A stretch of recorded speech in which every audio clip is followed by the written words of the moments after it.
dari wajhikal karim wa Allahumma salli ala sayyidina Muhammad wa ala alihi wa ashabihi ajma'in amma ba'du. Subhanaka la ilma lana illa ma 'allamtana innaka antal alimul hakim. Hadirin hadirat jamaah salat subuh yang insyaallah dimuliakan dan dicintai oleh Allah Subhanahu wa taala.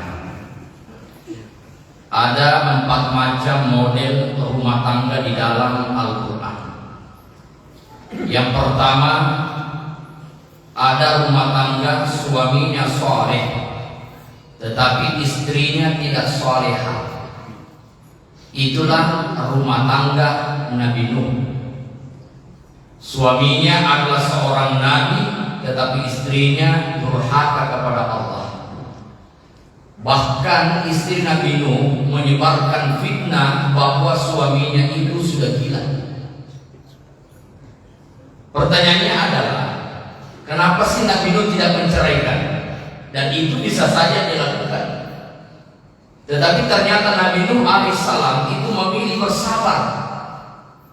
Bahkan beliau berdakwah selama 950 tahun. Itu bukan waktu yang singkat, tetapi dia adalah waktu yang sangat lama, yang sangat panjang. Maka di antara kita juga ada seperti itu. Suaminya ahli tahajud, suaminya rajin salat berjamaah, tetapi istrinya selalu berpakaian seksi ketika keluar. Itu adalah ujian. Maka jangan heran kalau ada istri penceramah, kok istrinya pakaian seksi. Maka ingatlah najinna dipajak itu. Hanya saja hidayah belum datang kepadanya. Kenapa? Kita suami tanggung jawabnya besar. Manakala istri keluar dari rumahnya lalu kemudian tidak menutup auratnya, suami tidak memberikan peringatan dan tidak memberikan pengajaran, maka ingatlah wahai para suami, sepanjang perjalanan yang dilalui oleh istrimu itu, sepanjang itu pula sesungguhnya menyeret suaminya masuk ke dalam neraka.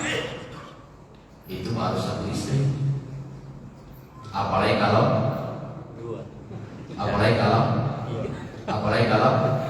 lomo. Ini tanggung jawabnya berat. Oleh karena itu, Nabi Nuh punya 4 anak. 3 yang beriman karena dia dekat dengan ayahnya, Nabi Nuh. 1 yang tidak beriman karena dia dekat dengan ibunya. Itulah yang sering kita kenal namanya Kanaan, anak yang tidak beriman karena dia dekat dengan ibunya. Maka rumah tangga itu dia perlu kesabaran. Coba bayangkan, Nabi Nuh yang berdakwah, istrinya tidak beriman. Tentu orang mengatakan, wahai Nuh, kenapa kau dakwahi kami? Istrimu pun belum beriman. Itulah tantangan dakwah. Ini rumah tangga yang pertama. Ada rumah tangga yang kedua, suami istrinya salehah, tetapi suaminya tidak saleh. Inilah rumah tangga Fir'aun laknatullah alaih. Suaminya tidak beriman, tetapi istrinya beriman kepada Allah. Di kalangan kita masyarakat juga ada. Istrinya ahli tahajud, istrinya rajin salat, istrinya rajin baca Al-Quran, suaminya rajin ke tempat judi. Benena terima sempajang, lakena papa itemani. Ini model kedua. Nah, kita kalau alhamdulillah di Sorong tidak ada yang nyambung ayam, Pak. Ada. Alhamdulillah, saya sudah berapa malam tidak pernah dapat itu. Alhamdulillah. Tapi kau kita cawa-cawa. Mau penasaran. Suaminya tidak beriman, istrinya beriman, maka dia meminta, Rabbi bani indaka baitan fil jannah wa najini min fir'auna wa amali. Ya Allah, bangunkanlah aku rumah di surga. Wa najini min fir'auna wa amali, dan jauhkanlah aku dari Fir'aun dan semua perbuatannya. Bayangkan dia tinggal di istana, bayangkan dia tinggal di rumah yang mewah, tetapi dia tidak tenang. Kenapa? Suaminya tidak beriman. Maka para suami, wanita itu tidak hanya dibahagiakan dengan emas. Betul Ibu? Betul Ibu? Dia tidak hanya dibahagiakan dengan rumah yang mewah, mobil yang berkilat, dan uang yang berlipat-lipat, tetapi dia dibahagiakan dengan imannya suami yang bisa memimpin arah kehidupan. Maka suami yang terbaik itu bukanlah suami yang mampu menggandeng tangan istrinya ke mall-mall yang dia suka, lalu memberikan apa saja yang diinginkan oleh istrinya. Tetapi suami yang terbaik adalah suami yang mampu menggandeng tangan istrinya untuk masuk ke dalam surga. Tetapi istri yang terbaik adalah yang mampu membantu suaminya masuk ke dalam surga bersama-sama. Memang kita ini laki-laki juga tanggung jawabnya berat. 5 tanggung jawab suami. Pertama, makanan, Andre dan diminta. Yang kedua, pakaian. Setelah menikah, bukan lagi orang tuanya yang bertanggung jawab memberikan pakaian, tapi siapa? Suaminya. Apalagi kita pahami bersama bapak-bapak bahwa yang namanya istri beda los dari mengrek mengkosong nama pun mereka. Betul apa tidak? Semakin kok tidak. Siapa yang bilang tidak? Dan kita akui semua kebutuhan istri itu makin hari makin meningkat. Ada nama kata tidak. Yang ketiga adalah pendidikan. Yang keempat adalah perhatian. Yang kelima adalah tempat tinggal. 5 tanggung jawab, dan itu berat. Tanggung jawabnya bukan hanya di dunia, sampai di akhirat dipertanggungjawabkan. Maka Asia juga memilih bersabar. Padahal dia bisa saja minta cerai, tetapi itu sangat-sangat susah. Bahkan Asia itu diikat tangannya, lalu dihadapkan di sinar matahari yang begitu panas, dan ditimpakan penggilingan di depannya, sebuah siksaan yang berat. Bahkan orang tuanya pun menjadi ancaman, bagaimana bisa minta cerai. Fir'aun memiliki segalanya, maka Asia pun memilih bersabar. Karena kesabarannya itu pula dia mampu mendidik 2 anak manusia yang tinggal di rumahnya. Itulah Nabi Musa alaihissalam dan itulah Masyitah, tukang sisir anaknya Fir'aun. Kenapa Nabi Musa mampu mengenal Allah? Kenapa Masyitah mampu mengenal Allah? Padahal dia berada di rumah seorang yang menganggap dirinya Tuhan, ada Rabbul A'la. Karena dididik oleh seorang wanita yang beriman. Maka ibu-ibu yang hadir, jika suamimu belum saleh, bersabarlah dan didiklah anakmu dengan baik. Saya ada pengalaman.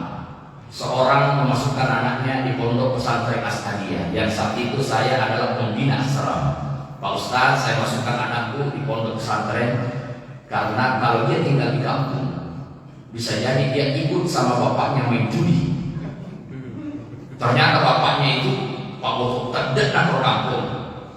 Coba lihat, sepupunya pun sudah ikut bersama dengan omnya. Alena rasa bojo ke Indomina mereka. Kalau kau tidak masuk di pesantren, malah kau juga bisa ikut. Alhamdulillah masuk di pesantren As-Hadiyah. Setelah masuk, maka diajarkanlah anak itu ceramah. Salah satu program dari pondok pesantren As-Hadiyah, setiap santri yang masuk selalu diajarkan untuk tampil ceramah. Disodorkanlah sebuah buku, ini nak buku, kau pilih judul mana saja yang kau sanggup untuk menghafalnya. Dari semua judul yang ada di buku itu, ada satu yang mudah dia hafal dan dia sangat senang menghafal judul itu. Apa judulnya? Pacalanna Pak Botok Tandai. Ya, siksaan bagi penjudi kelas perang. Nah itu judul yang dia hafal. Akhirnya dipraktekkanlah, akhirnya lancar dia bawakan. Tiba masanya dia libur dan pulang kampung oleh Pak Imam masjid. Kemudian dipersilahkanlah untuk ceramah.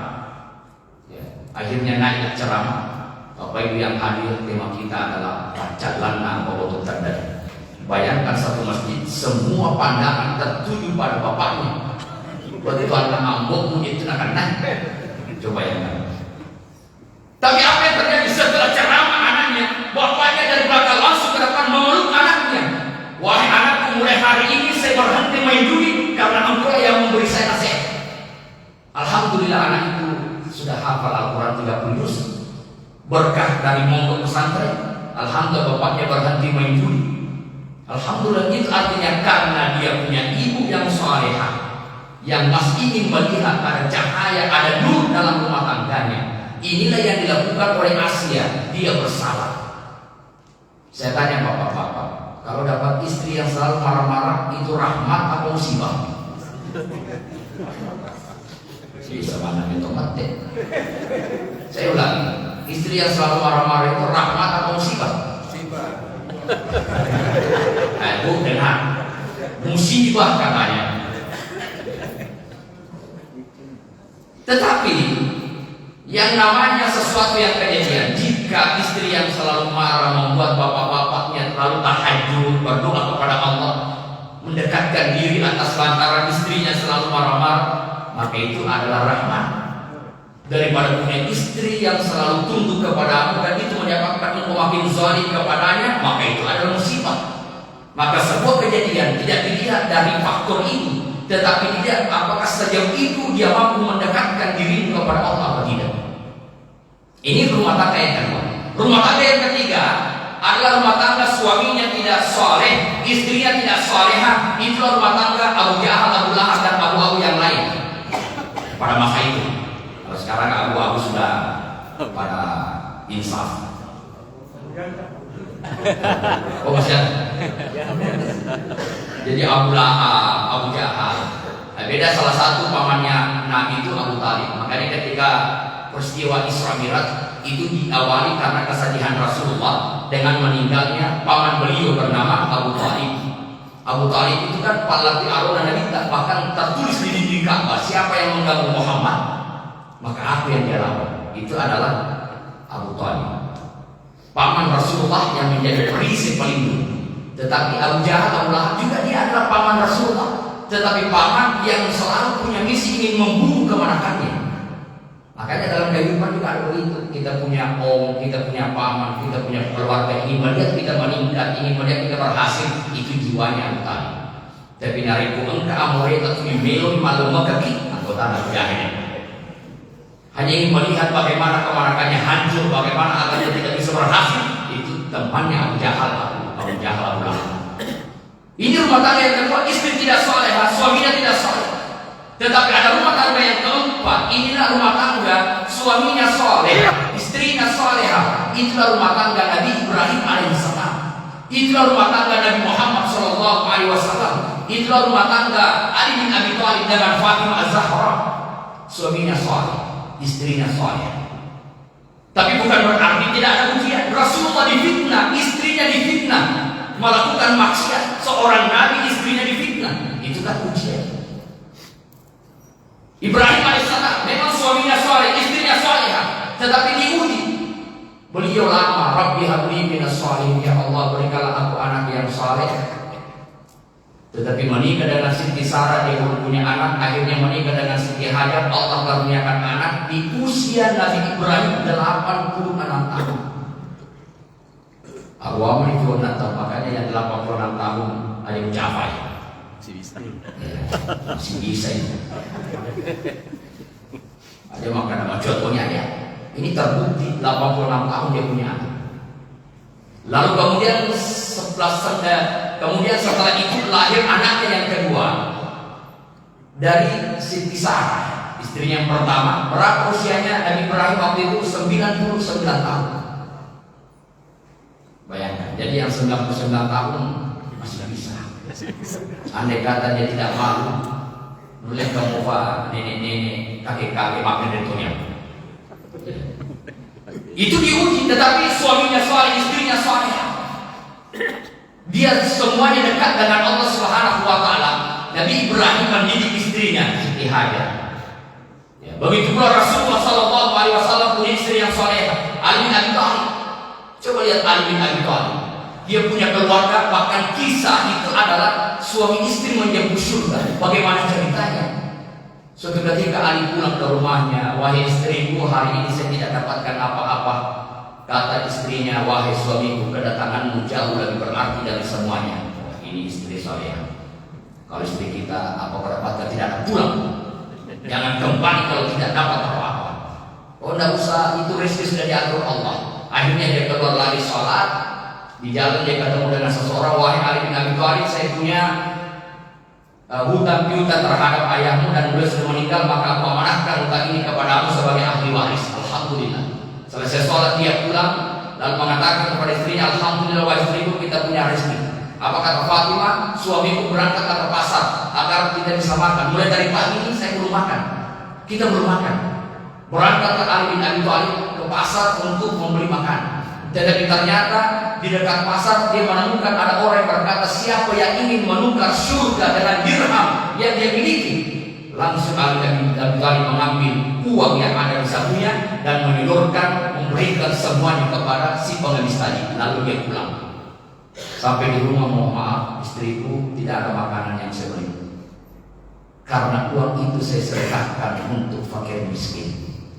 Benenge tak boleh makan Andre bersama. Tetapi apa kata Fatimah, wahai suamiku, andai aku yang menemukan fakir miskin tadi, aku pun akan berlaku sama denganmu. Saya pun akan melakukan. Kita bersabar dengan kondisi ini, walau kita lapar. Masuk lagi waktu asar, beliau berangkat ke masjid. Pulang dari masjid, dia ketemu dengan seseorang, wahai Ali bin Abi Thalib, tidakkah kau ingin membeli unta saya ini dengan 100 dirham? Oh, untamu itu kamu kok murah? Saya hanya ingin menjualnya kepadamu. Saya kan belum punya uang, ambil saja dulu. Saya percaya kamu adalah orang yang amanah. Nanti di waktu lain kau bayar. Sambil dia tarik unta yang dia beli, tiba-tiba datang lagi orang, wahai Ali bin Abi Thalib, tidakkah kau ingin menjual unta itu dengan harga 300 dirham? Karena sesarunan. Kita beli 100, ada yang menawarkan 300, ini pun belum dibayar. Oke, silakan dijual 300, dibayar lah ia. Lalu dia bayar 100-nya, dia untung 200 dirham. Dia pulang cawa-cawa. Nanti itu komi besar, cawa-cawa apa itu. Itu komi jadi saru, namun dia cawa itu cawa. Mau pakai tiap istri ketemu dengan tiap segala banyak keuntungan. Malah makan sih. Cawer tapi komi saru.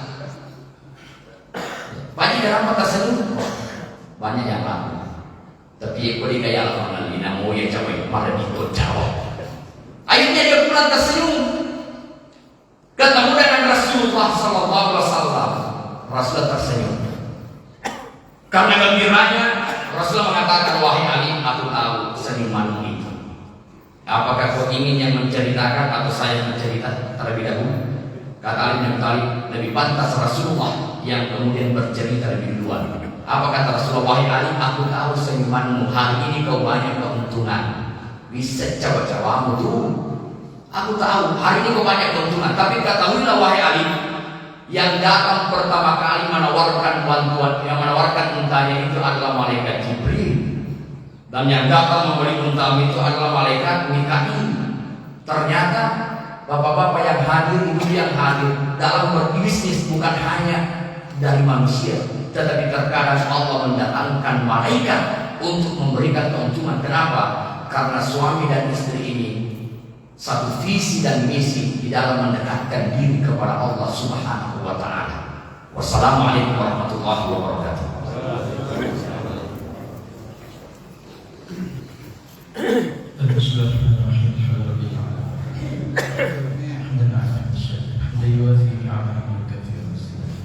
ربنا لك الحمد والشكر كما ينبغي لجلال وجهك الكريم وعظيم سلطانك. اللهم صل على سيدنا محمد وعلى اله وصحبه اجمعين. اللهم اغفر لنا ولوالدينا وارحمهم كما ربونا صغارا. ربنا ظلمنا انفسنا وان لم تغفر لنا وترحمنا لنكونن من الخاسرين. لا اله الا انت سبحانك انا كنا من الظالمين. اللهم اصلح لنا ديننا الذي هو عصمة امرنا، واصلح لنا دنيانا التي فيها معاشنا، واصلح لنا آخرتنا التي إليها معادنا، واجعل الحياة الدنيا زيادة لنا في كل خير، واجعل الموت راحة لنا من كل شر. ربنا آتنا في الدنيا حسنة في الآخرة حسنة وقنا عذاب النار.